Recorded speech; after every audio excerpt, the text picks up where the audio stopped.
Hello, good morning students. आज के class में आपका स्वागत है। This is doctor Rana Mujeeb, department of psychology, Marwari college Ranchi. आज के क्लास में प्रीवियस क्लास के ही दूसरे थेरेपी पे चर्चा की जाएगी। प्रीवियस क्लास में बायोमेडिकल थेरेपी का औषधि चिकित्सा हुआ था। आज शॉक थेरेपी पे चर्चा होगी। शॉक थेरेपी को आघात चिकित्सा भी कहा जाता है। यह आघात चिकित्सा आयुर्विज्ञान चिकित्सा बायोमेडिकल थेरेपी का दूसरा प्रकार है। रोगी के मानसिक तनाव को कम करने के लिए इस चिकित्सा पद्धति को प्रयोग में लाया जाता है। इस पद्धति का प्रयोग सबसे पहले डॉक्टर सार्केल ने 1932 में किया था। इसमें इंसुलिन आदि रसायन को शरीर में सुई लगाकर या रोगी के रक्त में चीनी की मात्रा को कम कर दिया जाता है। ऐसा करने से रोगी की चेतना कॉन्शियसनेस समाप्त होने लगती है और वह गहरी नींद या कोमा की अवस्था में आ जाता है, जिससे रोगी के मानसिक तनाव में कमी आती है। कोमा में आने के बाद क्लाइंट के शरीर में दर्द शुरू हो जाता है, ऐंठन होता है। एक पेशेंट हाथ पैर पटकना शुरू कर देता है। ऐसा करने के बाद वह फिर धीरे धीरे शिथिल पड़ जाता है और आहिस्ता आहिस्ता उसके अंदर से मानसिक तनाव कम होने लगता है और एक क्लाइंट जो है वह दोबारा से अडॉप्टिव बिहेवियर करने लगता है। तनाव की स्थिति जब समाप्त हो जाती है एक क्लाइंट के अंदर से, तब एक पेशेंट या एक क्लाइंट नॉर्मल हो जाता है। आज हम लोग देखते हैं कि आज सामान्य चिकित्सक भी, जनरल फिजिशियन भी चीनी के मरीजों का कहने का क्या हुआ, डायबिटिक पेशेंट की चिकित्सा के लिए इस विधि को प्रयोग में लाते हैं। इस चिकित्सा पद्धति में दो विधि है। एक विद्युत आघात चिकित्सा इलेक्ट्रिक या इलेक्ट्रोशॉक थेरेपी और दूसरा है मेट्रोजल चिकित्सा विधि, मेट्रोजल शॉक थेरेपी। आघात चिकित्सा तो हम लोगों ने देख लिया कि यहाँ पे क्या है, इंसुलिन के द्वारा पेशेंट में जो चीनी की मात्रा होती है, इंसुलिन दे करके पेशेंट को कोमा की अवस्था में लाया जाता है और उसके बाद जब वो बेहोश हो जाता, नींद की हालत में आ जाता है, तब उसके शरीर में बहुत सारा कंपन शुरू होता है, वाइब्रेशन आता है, जिसके बाद वह धीरे धीरे मानसिक तनाव से मुक्त हो जाता है। अब हम लोग ये देखते हैं विद्युत आघात चिकित्सा इलेक्ट्रोशॉक थेरेपी। जब दवाओं से मानसिक विकृति के लक्षण नियंत्रित नहीं हो पाते हैं, जब दवाओं का कोई असर एक मानसिक रोगी पर नहीं पड़ता है, तब एक मानसिक रोगी को इलेक्ट्रोड द्वारा बिजली के हल्के आघात से रोगी के मानसिक विकृति का उपचार किया जाता है। यहाँ इलेक्ट्रोड क्या है, इलेक्ट्रोड एक विद्युत प्रवाह है। या इसमें क्या किया जाता है कि बिजली का हल्का आघात रोगी के ब्रेन में दिया जाता है, ब्रेन के एक हिस्से से दूसरे हिस्से में प्रवाह किया जाता है, जिससे जैसे ही आघात दिया जाता है, बिजली का करंट पास कराया जाता है, एक क्लाइंट के शरीर में ऐंठन, बेहोशी आदि जैसे लक्षण दिखाई देते हैं और रोगी धीरे धीरे उसके बाद शांत हो जाता है और इस तरह से रोगी को रोग से मुक्त कराया जाता है।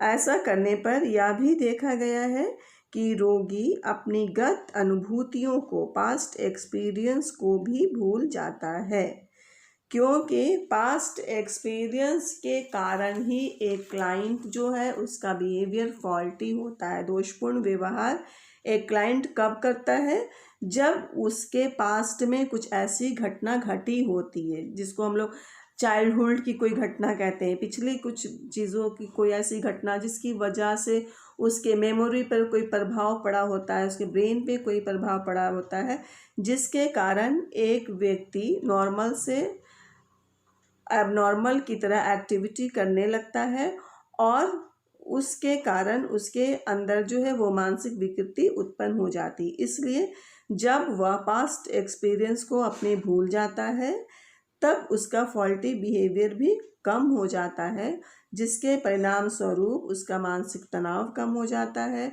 और उसमें कुछ कुसमायोजित व्यवहार माल एडेप्टिव बिहेवियर भी धीरे धीरे कम होने लगता है। इस तरह की चिकित्सा को विद्युत आक्षेपी चिकित्सा या विद्युत विक्षेपी चिकित्सा भी कहा जाता है। इलेक्ट्रो कन्वल्सिव थेरेपी या ECT आया समझ में आप लोगों को? ये अक्सर आप CRP के पेशेंट को सुनती होंगी कि जब एक व्यक्ति मानसिक रोग से ग्रस्त हो जाता है तो उसको इलेक्ट्रिक शॉक लगाया जाता है। ये आम बोलचाल की भाषा में कहा जाता है। लेकिन इलेक्ट्रिक शॉक कब दिया जाता है? जब एक पेशेंट पैनिक हो जाता है या जब पेशेंट के ऊपर दवा का असर नहीं होता है, तब इलेक्ट्रोशॉक थेरेपी को यूज़ में लाया जाता है।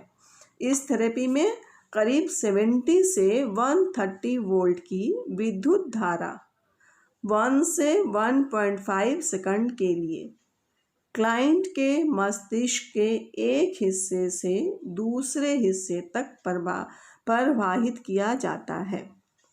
इस तरह का विद्युत आघात हफ्ते में करीब 3 बार दिया जाता है।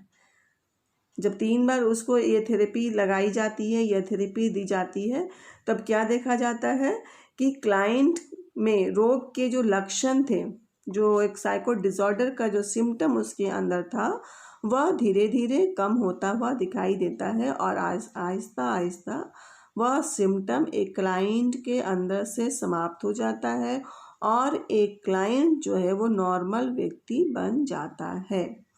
इस चिकित्सा के प्रयोग में सावधानी लेना भी ज़रूरी है। एक अनुभवी और कुशल मनोचिकित्सक के द्वारा ही इस चिकित्सा प्रणाली को प्रयोग में लाया जाता है, क्योंकि आघात की मात्रा सुनिश्चित किए बिना आघात दिए जाने पर उसके घातक परिणाम भी होते हैं या हो सकते हैं। इसलिए जब भी इलेक्ट्रोशॉक थेरेपी को यूज़ किया जाता है तो एक एक्सपर्ट साइकेट्रिक वहाँ पे ज़रूर होता है, ताकि जो इलेक्ट्रिक का जो प्रवाह है, जो वाइब्रेशन जो दिया जाता है, तो वो क्या है, जो इलेक्ट्रो करंट जो पास कराया जाता है उसका एक लिमिटेशन होना चाहिए, कितने वोल्ट का उसको थेरेपी देना है। मैक्सिमम 70 से 130 वोल्ट की धारा या करंट को एक पेशेंट को पास कराया जाता है। अब हम लोग देखते हैं मेट्रोजोल चिकित्सा विधि। यह क्या है? इस विधि का प्रयोग सब यहाँ पर यह विधि जो है यह भी आघात चिकित्सा प्रणाली के अंदर ही आता है। इसमें क्या है कि इस विधि का प्रयोग मेडूना ने किया था। सबसे पहले मेडूना ने इसको यूज़ किया था और ये क्या है, इसमें रोगियों को मेट्रोजोल के इंजेक्शन देकर बेहोश कर दिया जाता है पेशेंट को, और इस तरह से यह प्रक्रिया 1 हफ्ता तक की जाती है और यह विशेष रूप से विषाद के रोगियों के लिए उपयोगी होता है। विषाद क्या हुआ? डिप्रेशन। ऐसा पेशेंट जो डिप्रेशन से ग्रस्त होता है, जो कुंठित होता, निराश होता, अपने लाइफ से निराशा उसके अंदर आ जाती है, तो ऐसे पेशेंट के लिए मेट्रोजोल नामक इंजेक्शन देकर पेशेंट को बेहोश किया जाता है। और जब वो धीरे धीरे बेहोशी की हालत में रहता है, फिर कई तरह से 1 हफ्ता तक जब इस प्रोसेस को कराया जाता है, तब देखा जाता है कि एक क्लाइंट के शरीर से निराशा की भावना वो कम होने लगती है और वो समाप्त हो जाती है। इस तरह क्या है कि आपका इलेक्ट्रो में 2 चीज़ आघात चिकित्सा शॉक थेरेपी में 2 थेरेपी आ गई, इलेक्ट्रिक शॉक थेरेपी ECT और मेट्रोजोल चिकित्सा विधि, जो कि बहुत उपयोगी है। यहाँ पे क्या है, थेरेपी को हम लोग जब डिफाइन करते हैं तो क्या करते हैं, the treatment of mental illness by the artificial inductions of coma और convulsion through use of drugs और इलेक्ट्रिक करंट। दोनों तरह से हम लोग एक पेशेंट को दवा भी देकर यूज़ करते हैं एक थेरेपी में, और इलेक्ट्रिक भी पास करके इसको किया जाता है। आपके स्क्रीन पे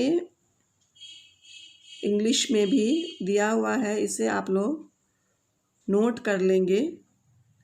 लास्ट एक इसका बच गया बायोमेडिकल थेरेपी का, साइको सर्जिकल थेरेपी या मानसिक शल्य चिकित्सा। यह क्या है, यह मनोविकृति से ग्रस्त रोगियों के उपचार के लिए उपयोग में लाया जाता है।